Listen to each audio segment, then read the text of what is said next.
జిల్లా సెక్రటరీ విజయలక్ష్మి గారితో ఉన్నాము. విజయలక్ష్మి గారు, ఎక్కడైనా సరే ఏ ఏం ఏ పని చేసినా ముందుగా ఉండేది మహిళలు అంటారు. ఒక మహిళగా మీరు ఈ గెలుపుని ఎలా తీసుకుంటున్నారు? మీరు ఎంపీ గారికి ఏమైనా చెప్పదలుచుకున్నారా దీని ద్వారా? గత 10 సంవత్సరాల నుంచి టీఆర్ఎస్ ప్రభుత్వం ఉండి చాలా ఇబ్బందులు పడ్డాం కాబట్టి కాంగ్రెస్ పార్టీని గెలిపించుకోవడమే లక్ష్యంగా భావిస్తూ మేము కాంగ్రెస్ పార్టీ కోసం సోనియా గాంధీ గారు మనకు తెలంగాణ ఇచ్చిన తల్లి, తనకు రుణం తీర్చుకునే అవకాశం కావాలని 2 సార్లు కష్టపడ్డాం, ఉపయోగం లేదు. నిజంగా తెలంగాణ అనేది ఇప్పుడు వచ్చిందని మేము భావిస్తూ ఉన్నాం. నిజంగా సంతోషం అనేది మాకు ఇప్పుడు ఉంది. మాకు రాహుల్ గాంధీ కూడా ప్రధానమంత్రి కావాలని ఒక కోరిక ఉంది. దానివల్ల మేము హ్యాపీగా ఉండలేకపోతున్నాం. మేము బలరాం నాయక్ గారిని ఇంత మెజారిటీతో గెలిపించుకున్నందుకు మేము చాలా సంతోషంగా ఉన్నాం. సార్ కూడా మంచి మంచి కార్యక్రమాలు గతంలో చేస్తున్నారు. ఇక ముందు కూడా ప్రజల పట్ల మంచి మంచి కార్యక్రమాలు చేసి మంచి పనులు చేసి మేము మా మురళీ నాయక్ గారిని, ఎమ్మెల్యే గారిని ఎలా అయితే గెలిపించుకున్నామో అంతకు రెట్టింపు మన శాసనసభ్యుడిని గెలిపించుకున్నంత రెట్టింపుగా మన ఎంపీ గారిని గెలిపించుకోవాలనే కసితో, పట్టుదలతో డోర్ టు డోర్ క్యాన్వాస్ చేసుకొని మేము మహిళలందరం చాలా వరకు ప్రతి ఒక్క నాయకుడు, కార్యకర్త, చిన్న పెద్ద తేడా లేకుండా ప్రతి ఒక్కరు పడితేనే ఈరోజు ఈ స్టేజ్లో బలరాం నాయక్ గారు గెలిచారని మేము అనుకుంటా ఉన్నాం. కాంగ్రెస్ పార్టీ తరఫున ప్రజలందరూ ఓటేసిన ప్రతి ఒక్కరికి పేరు పేరున ధన్యవాదాలు తెలియజేస్తున్నాం. బలరాం నాయక్ గారికి శుభాకాంక్షలు తెలియజేస్తున్నాం. మహబూబాద్ జిల్లా ప్రధాన కార్యదర్శి చెన్నూరు విజయలక్ష్మి నా పేరు. జై కాంగ్రెస్. కాంగ్రెస్కి వెన్నంటే ఉండి గెలిపించి ప్రతిక్షణం వాళ్ళ తోడై ఉండి మేమున్నాము మీకు ఎందుకని భరోసా ఇచ్చే ఈ మహబూబాద్ సిపిఐ జిల్లా కార్యదర్శి సారథి గారితో ఇప్పుడు మనం ఉన్నాము. అన్న చెప్పండి, ప్రతిపక్షంగా మీరు లాస్ట్ ఎమ్మెల్యే ఎలక్షన్స్ కానీ నెక్స్ట్ ఇప్పుడు ఎంపీ ఎలక్షన్స్ కానీ మీ సపోర్టు ఈ కాంగ్రెస్ పార్టీకి ఇచ్చారు.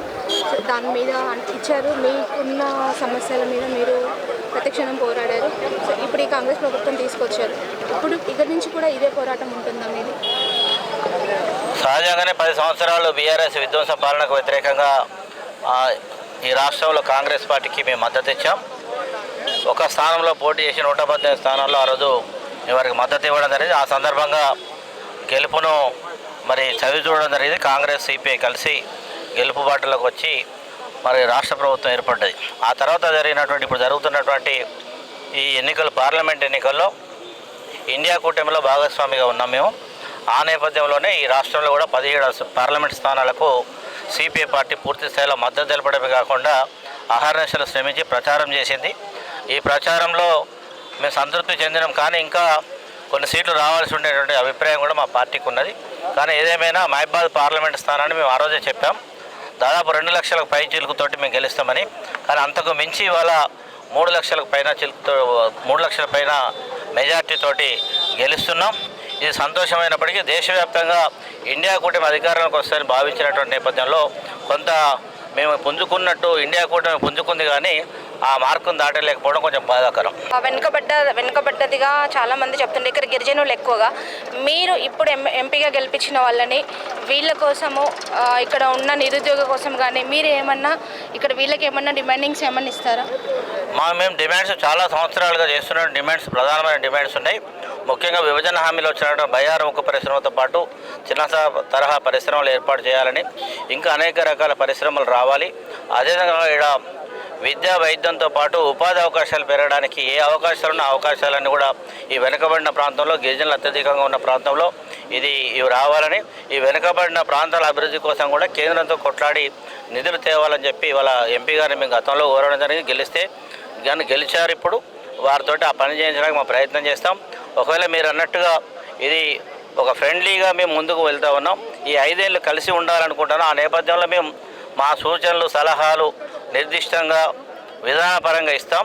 దాన్ని కాదన్నప్పుడు అప్పుడు మేము ఆలోచన చేస్తాం తప్ప అప్పటి వరకు మాకు మిత్రపక్షంగానే ఉంటుంది. మా సలహాలు, సూచనలు స్వీకరించి ఈ ప్రాంత అభివృద్ధికి పాటుపడతారని మేము అభిప్రాయపడతాను. జిల్లా ప్రజలకు కానీ ఇక్కడ ఉన్న వాళ్ళకి కానీ మీరేమైనా చెప్పగలుగుతారా? ముఖ్యంగా మహబూబాద్ పార్లమెంట్ నియోజకవర్గ పరిధిలోని ప్రజలతో పాటు మహబూబాద్ జిల్లా ప్రజలు చాలా విజ్ఞానవంతులు. ఎప్పుడైనా కూడా ఒక విలక్షణమైన తీర్పు ఇస్తారు. అటువంటి తీర్పును గతంలో ఇచ్చారు. కమ్యూనిస్టులను ఇక్కడ బలపరిచారు, కమ్యూనిస్టులు గెలిచారు. ఆ తర్వాత కాలంలో ఇవాళ వామపక్ష వాళ్ళతో పాటు ఇవాళ కాంగ్రెస్ పార్టీని మన వామపక్షాలు బలపరుస్తున్నటువంటి కాంగ్రెస్ పార్టీకి మద్దతు ఇచ్చినటువంటి ప్రజానీకం అందరికీ కూడా మేము ధన్యవాదాలు తెలియజేస్తున్నాం. అది అన్ని వర్గాల ప్రజలు ఇవాళ మా వెంట ఉన్నారు కాబట్టి రాష్ట్రంలో రాష్ట్ర ప్రభుత్వం వచ్చింది. మళ్ళీ ఇవాళ ఇక్కడ పార్లమెంటు కూడా మేము గెలుచుకోగలిగినాం. వాళ్ళ యొక్క ఆకాంక్షలకు అనుగుణంగా ఈ ప్రభుత్వం పనిచేయాలి, రాష్ట్ర ప్రభుత్వం.